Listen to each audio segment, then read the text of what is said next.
teologia da aliança é importante porque ela não é uma invenção humana, ela é a constatação do que nós encontramos na Bíblia de algo que é estrutural. A teologia da aliança é aquela que apresenta as relações entre Deus e os homens, e especialmente a relação entre Deus e as pessoas da Trindade, entre as pessoas da Trindade, como relações pactuais.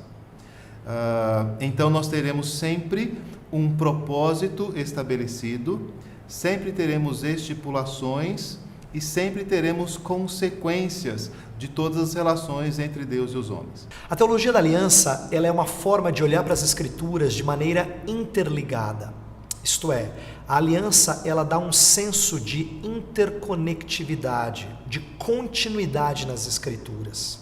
A gente vê a aliança aparecendo do começo ao fim das Escrituras e a gente só consegue perceber isso quando a gente observa alguns elementos de aliança. A ideia de um tema unificador nas Escrituras, ela tem sido debatida há muito tempo. Há estudiosos que creem que o reino seria o MIT, o tema unificador das Escrituras.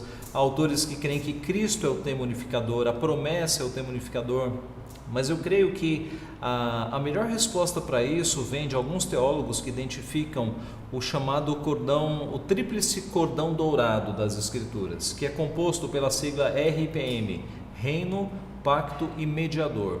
Quando nós analisamos a Bíblia nessa perspectiva, nós percebemos que de fato toda a Escritura ela é organizada como que por um fio dourado que percorre todas as suas páginas. A ideia do reino, que é identificada desde de Gênesis, passando pela promessa do reino, a figura do rei, do reinado cósmico de Deus, já na criação do mundo, a quantidade de vezes que Jesus, como ofício real, na função de rei, ele anunciou o seu reino, o começo do Novo Testamento, o Sermão do Monte, falando sobre o cidadão do reino e as perspectivas do reino. Então, a ideia do reino, ela de fato atravessa a Escritura inteira, é o R. O P do pacto, a mesma coisa. A palavra para pacto ou aliança no Antigo Testamento aparece quase 300 vezes. No Novo Testamento também vemos algumas vezes o conceito de aliança sendo desenvolvido por Jesus Cristo ao instituir a ceia e até mencionado em outros contextos.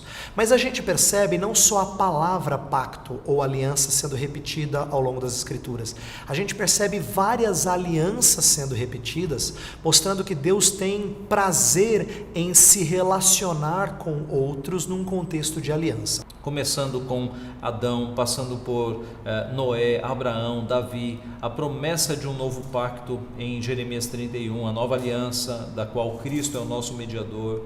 Então você tem a ideia do pacto e as estipulações, as confirmações e as promessas sendo renovadas em toda a Escritura, até chegarmos ao pacto, à nova aliança, que é Cristo Jesus. O que Deus está ensinando ao longo de todas essas histórias conhecidas? Deus está ensinando que Ele sempre lida conosco mediante o nosso representante. Então, essa é uma forma em que a aliança faz com que a Escritura tenha essa interconectividade tão fantástica.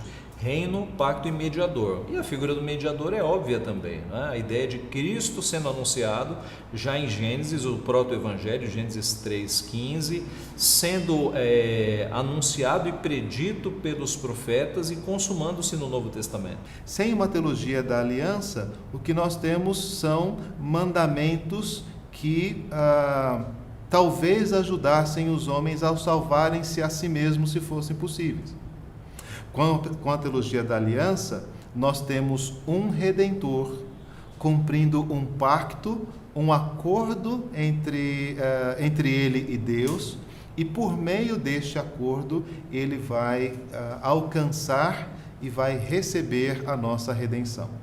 É por meio do pacto também, é por meio da aliança, que os benefícios da redenção em Cristo, que os benefícios conquistados por Cristo na cruz nos atingem.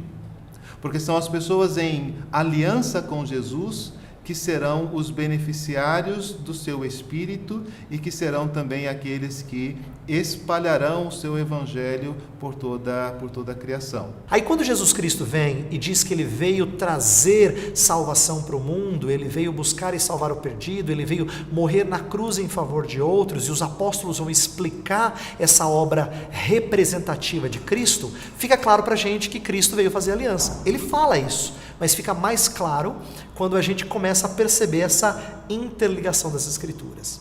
Por isso, a teologia da aliança está no centro de toda a construção da teologia bíblica reformada. É por meio dela que nós vamos entender quem é Cristo, o que ele conquistou para nós e qual deve ser a nossa resposta, a nossa reação àquilo que ele nos fez. Sem esse referencial, nós teremos algumas verdades esparsas, sem um nexo, e normalmente os teólogos bíblicos, sem uma visão aliancista, terão uma visão atomizada, dividida do mandamento bíblico, e não conseguem perceber a sua unidade e o seu propósito. Quando nós olhamos a Bíblia da perspectiva da aliança, nós percebemos que não há nada novo no Novo Testamento, mas na verdade há a confirmação de promessas que foram feitas, que foram renovadas e que são cumpridas no Novo Testamento. O ápice de tudo, do reino, do pacto e do mediador, está em Cristo Jesus. E isso é uma perspectiva da teologia da aliança, que nos mostra todos esses elementos, tanto aqueles de continuidade entre as dispensações do Antigo e Novo Testamento, como aqueles que foram descontinuados, a questão dos sacrifícios, por exemplo, e de todos os ritos cruentos que contavam com sangue naquela época. Então, por isso que a perspectiva da teologia da aliança é tão importante para nós entendermos a história da redenção e a revelação que Deus colocou nas nossas mãos. Então, eu diria que a aliança é importante para entender a Bíblia porque ela traz esse senso de continuidade. Ela faz a gente enxergar as Escrituras como uma história só, como um Deus que sempre se relaciona com o homem mediante alianças. É verdade que, historicamente, tiveram diferentes alianças, mas nas Escrituras e na teologia reformada, elas estão todas interconectadas. Essas alianças estão todas interligadas para a gente compreender o ensinamento de Deus e a maneira como Deus se relaciona conosco. Então, eu diria que, por pelo menos essa razão de trazer unidade às Escrituras, a teologia da aliança é fundamental para o nosso entendimento da Bíblia.